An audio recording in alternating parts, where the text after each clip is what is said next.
Good morning, freedom fighters. At midnight last night, ALBA basically threw down a gauntlet of a statement of intent. Our manifesto is going to be released on Wednesday, but at today's second policy conference, there was a statement put out last night, which basically is as follows. Scotland's newest political force, ALBA, launches its second policy conference tomorrow, which is today now, in preparation for next week's Manifesto launch. The conference on Saturday the 17th of April will discuss papers from former SNP Deputy Leader Jim Sillars on a written constitution for an independent Scotland. Now there's a policy we've all been waiting for ever. A written constitution. The grassroots have been working on that for a long time. Mark Minock's been working on it for a long time. And there's never been a hint of it for anywhere. Well, there's a policy paper being discussed today, which will be in the Manifesto on Wednesday, on a written constitution.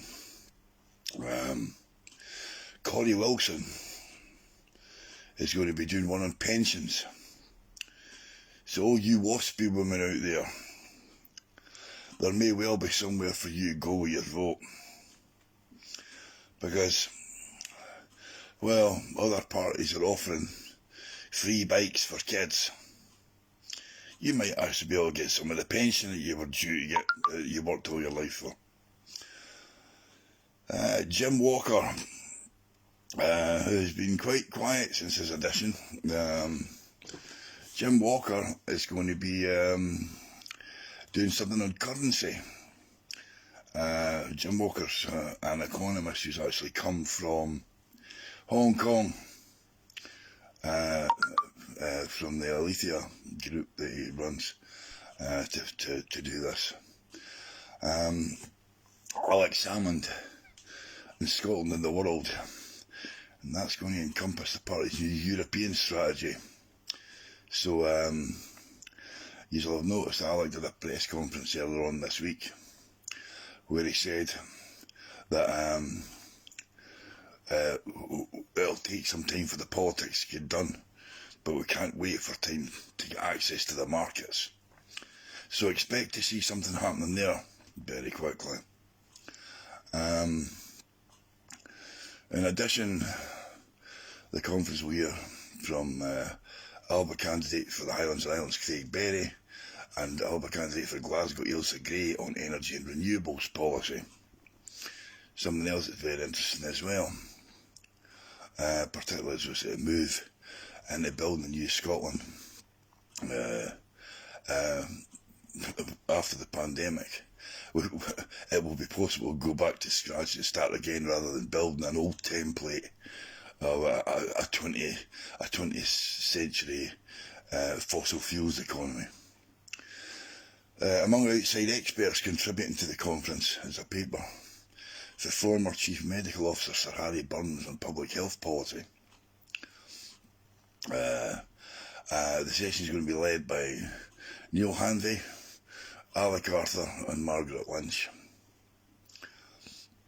The statement from Tasmania Ahmed Sheikh says, ALBA is already setting the terms of political debate on Scotland and independence, the constitution and women's rights. The second policy conference moves into the heart of new social and economic initiatives to make Scotland a healthier, more socially equal and environmentally responsible country. It provides the framework for Scotland's newest and fastest growing party to launch a manifesto which will continue to set the pace in Scottish politics. Scotland is the dominant political party in the SNP, which faces pathetic opposition from the unionist hodgepodge, who are weak in social and economic policy and hysterical on the constitution. What Scotland needs and now has in ALBA is a party that is backing independence and is an immediate priority, which can also provide a badly needed but constructive social and economic critique of the government's programme. Scotland badly needs new political ideas, and ALBA will step up to the mark. ALBA intends to set the pace not just in the constitution, but in the social and economic priorities for Scotland, in the new world which is emerging post-pandemic. Now, I'm going to try and not be negative about the SNP's manifesto the other day, but look at the things that are in this. This is talking about rebuilding Scotland. This is no just talking about getting elected and throwing some baubles to the natives, which is basically what all we got the other day. There was nothing groundbreaking at all. Now, it's back to this SNP2 again. The SNP are going to be in government anyway. But as I say, it's only ever happened once that any party have an absolute majority. It's only ever happened once. The chances of it happening again, you're breaking the system if you do it. But if you really, really want to break the system, give your second vote to ALBA. And if the SNP have a minority government, say with like the same amount of seats as they've got just now, we're there. And we've got a chance to put some of these policies into action, because I tell you what, if any of you can see any of these policies at all that the SNP would be against, that the SNP membership would be against, but they're not putting in their manifesto because they're scared to lose votes. It's baubles for the natives. These aren't baubles for the natives. These are foundations for a new free country. Talk to you later.